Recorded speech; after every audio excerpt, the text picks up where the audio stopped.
Hello दोस्तों, नमस्कार। इस वीडियो में आज अपने पढ़ेंगे प्रश्नावली 8वीं का नेक्स्ट पार्ट और 21वां सवाल।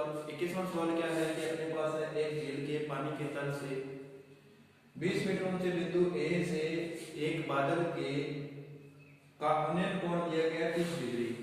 यदि आपके पास क्या हो बादल के प्रतिबिंब का बिंदु ए से अवनमन कोण दिया गया है 60 डिग्री, तो बिंदु ए से बादल की दूरी ज्ञात कीजिए। बिंदु ए से बादल की दूरी ज्ञात करनी है।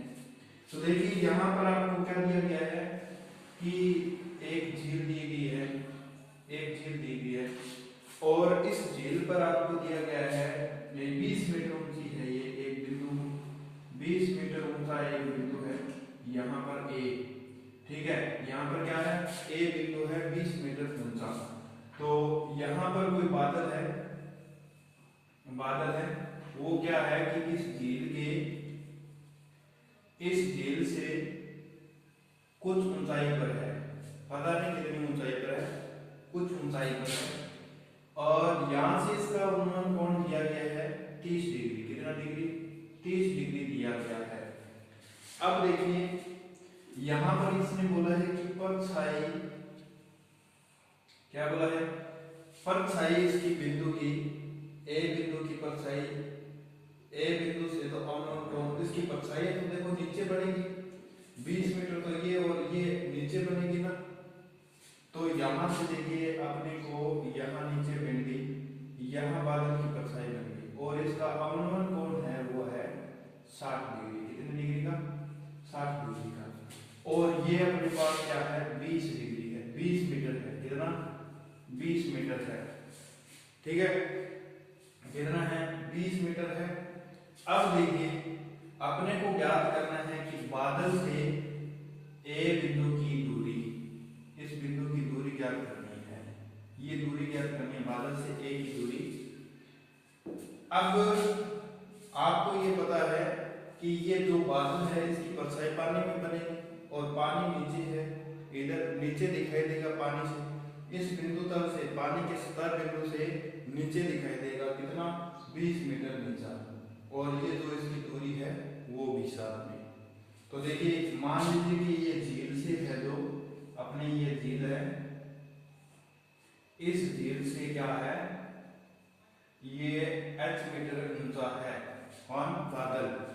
और यहां देखिए ये अपने पास आ गया h प्लस h माइनस 20, क्या आ जाएगा? h minus 20। और ये अपने पास क्या आ जाएगा यहां से लेकर के, सॉरी यहां से लेकर के यहां तक आ जाएगा अपने पास h प्लस 20। ठीक है, इतनी बात समझ गए होंगे।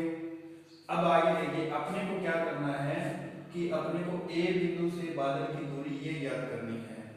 ठीक है, और तो अपने को क्या चाहिए? ये बिंदु चाहिए। ठीक है, ये चाहिए या तो फिर ये चाहिए या फिर ये चाहिए। तो अपने को सबसे पहले इनका मान निकालना पड़ेगा और इनका मान निकालना पड़ेगा, ये लंब निकालना पड़ेगा, आधार में यहाँ पर, क्योंकि देखो दो त्रिभुज बन रहे हैं यहाँ पर। मान लीजिए ये यहाँ से शुरू करता हूँ ए बी और सी और डी। ठीक है, ए बी और सी डी। अब देखिए यहाँ पर त्रिभुज बन रहा है अपने पास ए बी सी, एक अलग बन रहा है, ए सी डी एक अलग बन रहा है, दो त्रिभुज बन रहे हैं जिसकी उभयनिष्ठ भुजा क्या है? ए सी है। तो दोनों की बराबर हो जाएगी, तो अपने याद कर लेते हैं। तो देखिए त्रिभुज अपने बड़ा त्रिभुज लेते हैं, ये ए बी और सी। ए बी सी में त्रिभुज में क्या दिया गया आपको? थीटा का मान सबसे पहले लिख लेते हैं 30 डिग्री, और सॉरी 60 डिग्री दिया हुआ। क्या दिया हुआ? 60 डिग्री। ठीक है, ए बी सी में 60 डिग्री का कोण दिया गया है और आपको क्या दिया गया है? बी सी कितना दिया गया है? बी सी अपने पास है क्या? B C h plus 20, h plus 20 metre, h plus 20 metre है। और अपने को ए सी ज्ञात करना है, ए सी ज्ञात करना है, वो है आधार अपना। क्या है? आधार। क्या है? आधार। तो देखिए यहाँ पर अपने को पता है कि लंब बटे आधार होता है कौन? tan। कौन होता है? tan होता है लंब बटे आधार। tan थीटा बराबर लंब बटे आधार होता है। आगे देखिए tan थीटा, थीटा का मान 60 डिग्री बराबर लंब कितना है? h प्लस 20 बटे में आधार कितना है? AC। इतनी बात समझ गई।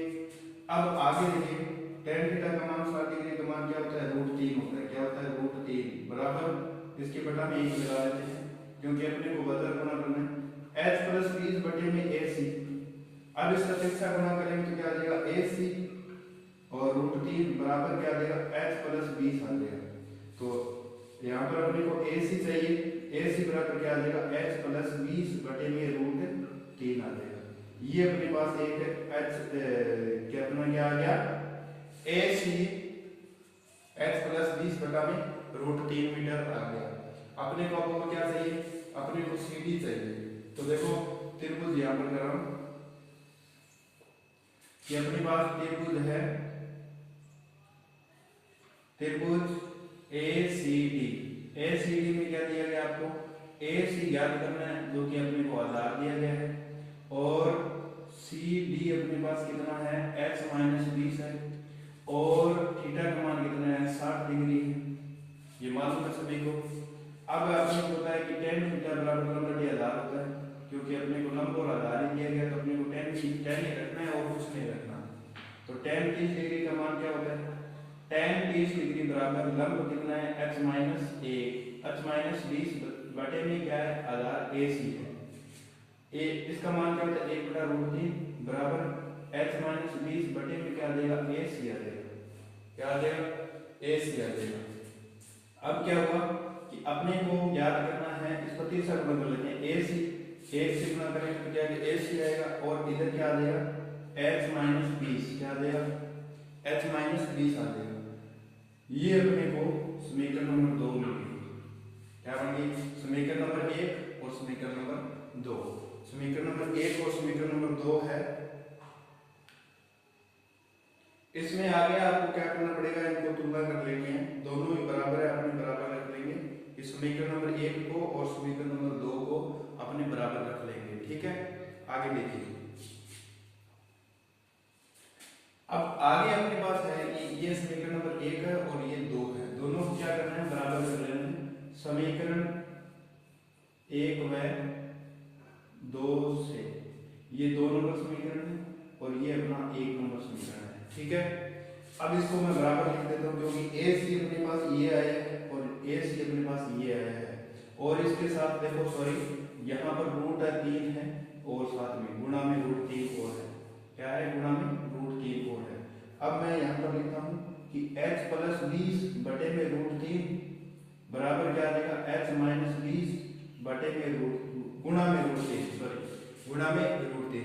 अब इस √3 को खत्म करना है अपने को, इसको खत्म करना है तो अब दोनों पक्षों को √3 से गुणा कर देते हैं। किसे, दोनों पक्षों को √3 से गुणा करने पर तो देखिए h प्लस 20 बटे में √3 गुणा में √3 बराबर h माइनस 20 √3 गुणा में √3, ठीक है। तो यहाँ पर अपने पास क्या बच जाएगा, यहाँ पर बच जाएगा h प्लस 20 बराबर यहाँ बच जाएगा h माइनस 20 और गुणा में इसके आ जाएगा सॉरी यहाँ पर ब्रैकेट नहीं बनाया, यहाँ पर √3 को √3 से गुणा करेंगे तो क्या आ जाएगा इसका सीधा 3 आ जाएगा। इतनी बात समझ गए। अब देखिए, अब अपने को क्या करना है h minus 20 sorry h plus 20 बराबर क्या आ जाएगा 3 प्लस 3h माइनस 20 किया 60। कैसे हुआ कि मैंने इस 3 को इस h के साथ गुणा करा तो क्या आया है 3h आ गया, रूट इस 3 को इसके साथ करा तो क्या आया 60 है। अब एक ऑप्शन कर सकते हैं कि h माइनस h प्लस 20 है, इधर ये माइनस का 3h आ जाएगा और इधर क्या आया है माइनस का 60 पड़ा है और ये माइनस का 60 है और माइनस का ये आ जाएगा, क्या आ जाएगा माइनस का ये आ जाएगा 20 क्योंकि पक्षांतरण करा है, ये प्लस का इधर तो बराबर वाले उधर साइड में जाएंगे तो माइनस का ही आएगा। तो यहाँ देखिए यहाँ बच गया 2h किसका माइनस का और यहाँ पर बच गया माइनस का 80 गुणा जोड़ करेंगे तो h बराबर अपने पास क्या आ जाएगा 80 बटे में माइनस का 80 बटे में -2, ये आ गया अपने पास h बराबर 40 मीटर, क्या आ जाएगा 40 मीटर। तो ये तो आया अपने पास h जो कि बादल से झील से बादल की दूरी कितनी है, ये किसकी झील से बादल की 40 मीटर। लेकिन अपने को क्या पूछा गया है, अपने को ये पूछा गया है कि ए बिंदु से डी तक ज्ञात करना। अपने को ए बिंदु से बादल की दूरी क्या पूछा, देखो बिंदु ए से बादल की दूरी पूछी गई है। तो देखिए यहाँ पे मिटो रहा हूं, मैं आशा करता हूँ कि ये यहाँ से आपको समझ में आ गया होगा। यहाँ मिटो रहा हूं, तो देखिए यहाँ से आपको आगे अपने को क्या करना है कि ये निकालना है कि बादल ए से दूरी निकालनी है। अब अपने पास थीटा का मान है, इधर देखो ये थीटा का मान 30 डिग्री दिया हुआ है और ये अपने पास कितना गया 40, ये 40 है तो ये कितना रह गया अपने पास 20 रह गया, पूरा पूरा 20 रह गया, क्योंकि 20 मीटर ऊंचा है ना ये, तो ये 20 रह गया। तो बादल क्या लिखे अपने कि बादल से दूरी AD बराबर क्या, बादल से दूरी है ना, बादल से बिंदु ए की दूरी, ये अपने को ज्ञात करनी है, जो कि क्या है कर्ण है, क्या है कर्ण है।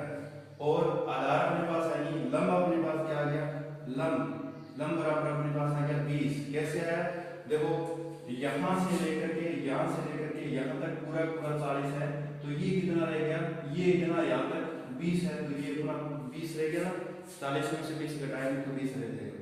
तो यहाँ पर अपने पास 20 आ गया और थीटा का मान कितना है 30 डिग्री है। अब देखो लंब बटे कर्ण क्या होता है, लंब बटे कर्ण क्या होता है, अपने पास साइन होता है, क्या होता है साइन थीटा का मान साइन 30 डिग्री बराबर लंब कितना है 20 बटे में कर्ण कितना है नहीं, अपने पास बादल की दूरी है जो कि अपने पास क्या है AD लिख लो, ठीक है, ताकि आपको पता चल जाए कि बादल की दूरी क्या है। रूट इसका मान क्या होता है 37 डिग्री का 1/2 होता है, क्या होता है 1/2, इधर क्या आ जाएगा 20 बटे में AD, क्या आ जाएगा AD आ जाएगा।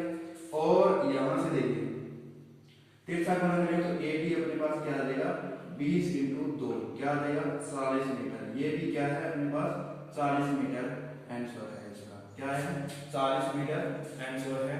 आशा करता हूँ कि ये सवाल है तो अच्छे से समझ में आ गया होगा। अगर वीडियो अच्छा लगा हो तो लाइक जरूर कीजिए और अपने दोस्तों को शेयर कीजिए। वीडियो देखने के लिए धन्यवाद।